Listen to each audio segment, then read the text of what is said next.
So I've dedicated a little over 2 years of my life to this place called Subway. Maybe you've heard of it. I worked 2 years at 2 different stores and learned that annoying customers at one store are essentially the same at every store. Whenever a customer walks in, the first thing I do is greet them and ask them what kind of bread they want. There's a reason for this. I literally can't start a sandwich without knowing this vital piece of information.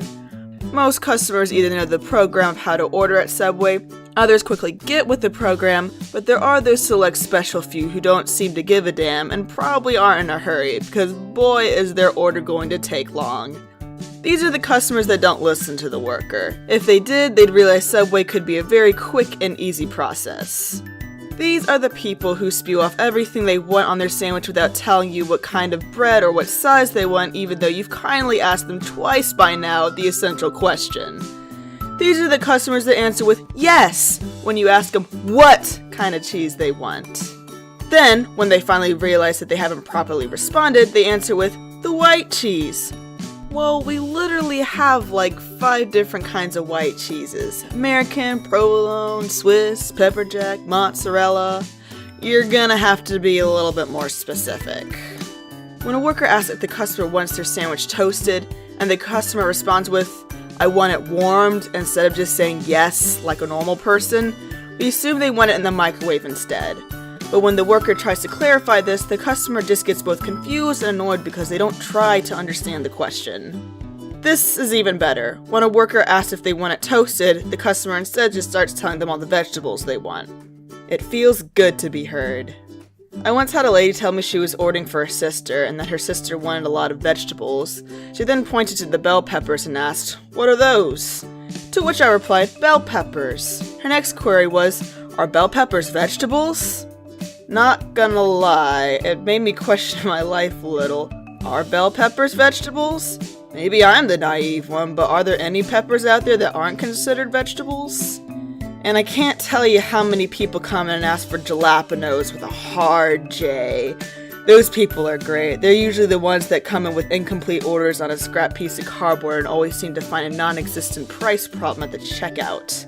Then there are people who want to build their own sandwich instead of ordering from the menu, which means their sub is going to cost a whole lot more than your basic ham sandwich. Even when I issue warnings of this, their outrage is still present by the time we reach the register. This isn't really a problem with the customer per se, but I hate it when they want something like a double meat meatball with extra veggies and complain when you can't close their sandwich in a way that doesn't end with the scene looking like a disaster zone. I once had a guy who did this and wanted his sub cut up into 8 pieces. I once had a manager, we'll call her Lana for the sake of privacy since it rhymes with Donna, who forbade me from using a knife to help me close a sandwich. Lana was kind of a sociopath, unlike my other 2 awesome managers, Angela and Kevin, who understood what it took to run a store and be a decent human being. I could make a whole separate video on this woman and her shenanigans though. There was this one time where a lady wanted a drink, but complained about how expensive they were, so me, feeling generous that day, pulled out a cup for her and said it was on the house. This woman had the audacity to give me a look and tell me she wanted a cup I didn't touch, and would like a large one instead. Some customers aren't difficult, but they are plain and simply gross. One dude wanted a foot-long chicken teriyaki with tuna in the same sandwich. I almost asked him if he was pregnant. Another guy wanted a personal pizza, and before it made it into the oven, he wanted a massive amount of mayonnaise on it.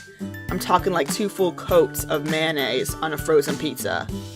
Have you ever tried telling a baby boomer that a coupon doesn't work? Or that she can't double discount something? The scene doesn't play out well. The way the Subway computer system works, unless you're a manager, there's literally no way for us to override the computer to take the price down on something without risking our job. So even if I could take off that 25 extra cents you've been fighting the last 20 minutes about, I couldn't.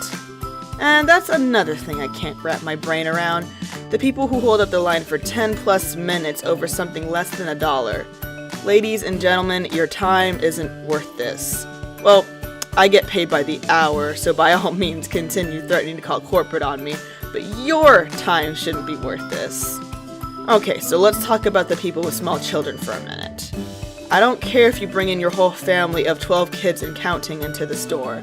But what I do mind is when we have a line of other customers behind you and you insist on letting your indecisive kid spend 10 minutes saying, I don't know, trying to order for themselves. Order for that little shit and move on. You might have patience for your child, but the construction worker who only has a 30-minute lunch break behind you doesn't. One thing that infuriates me probably more than anything else is when a customer orders one sandwich, gets to the checkout, then decides now is a good time to tell us they have another sandwich that they need done when we've already moved on to other customers. I had people do this multiple times, not learning from the first mistake. Then we have customers who hit on you relentlessly. Listen, if you're gonna flirt, by all means, go for it. I do not care. I'm flattered you still find me attractive in the Subway uniform, but don't be creepy, and don't hold up the line. Actually, it's probably best for everyone if you just ordered your sandwich and left. Odds are you aren't getting anyone's number anyway. Cell phone use is probably my next greatest pet peeve. Being on the phone with the person you're ordering for is one thing, but talking with someone and not paying attention to the questions the employee is asking you is another.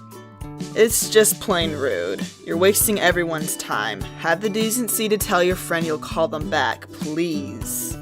I hate it when a customer brings in a list of what everyone wants and then hands a paper of chicken scratch to you because they're too lazy to read off to the sandwich artist.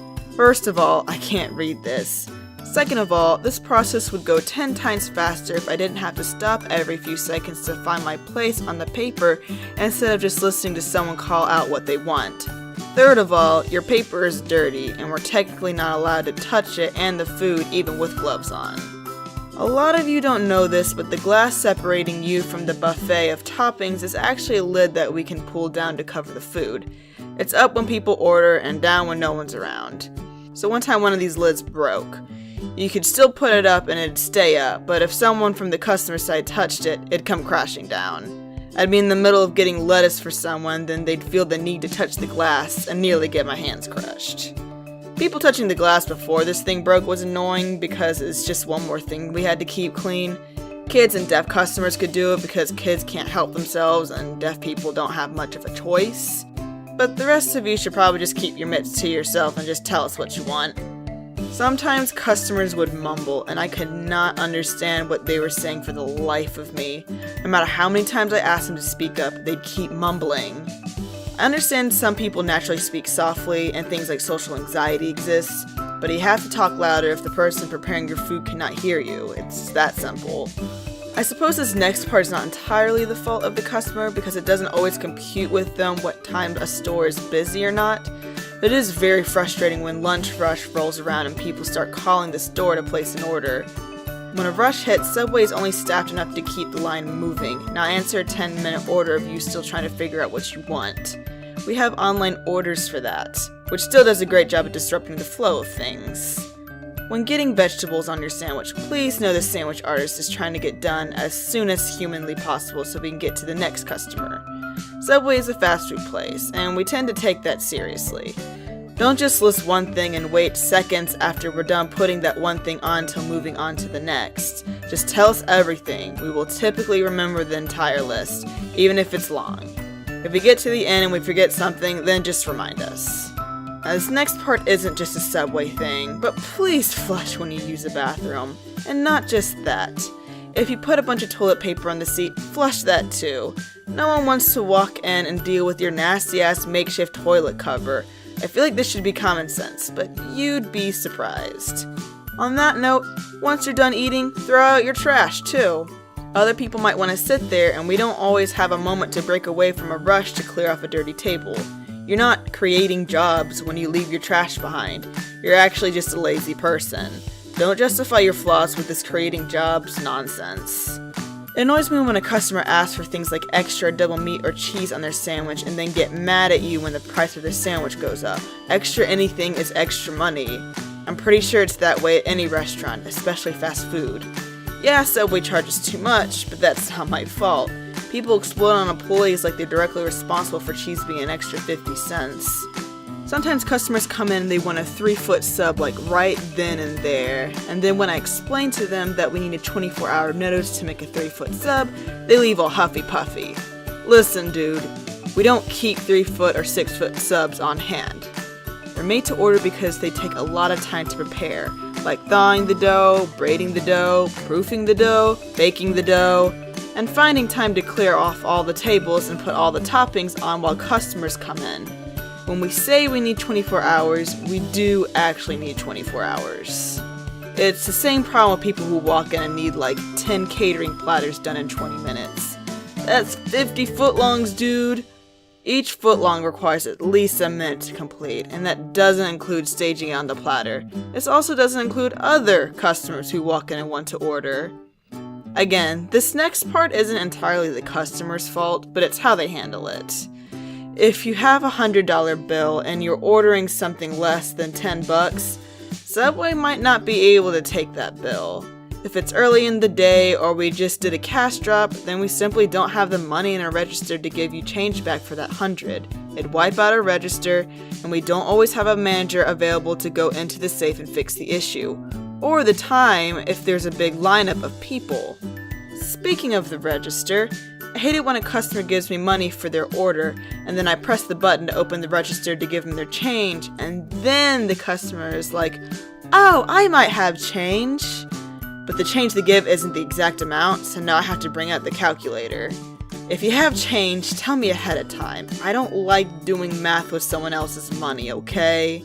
When there's a lineup behind you, I get both nervous and frustrated trying to calculate how much you get back. Then there are the people who take forever getting out their wallets, or their cards, or change. It's like their purse is a bottomless cavern. I just feel like your wallet should be out already before you reach the register. If you have a hard time getting your card out, then maybe work on that too before you're ready to pay. If you have change, pull it all out at once, not one freaking penny at a time. Also, if I hold up my hand to accept your money, don't put it on the counter instead. Just hand it to me. It's not difficult. Okay, clearly 12 minutes isn't enough to tackle this subject. Thanks for watching, everyone.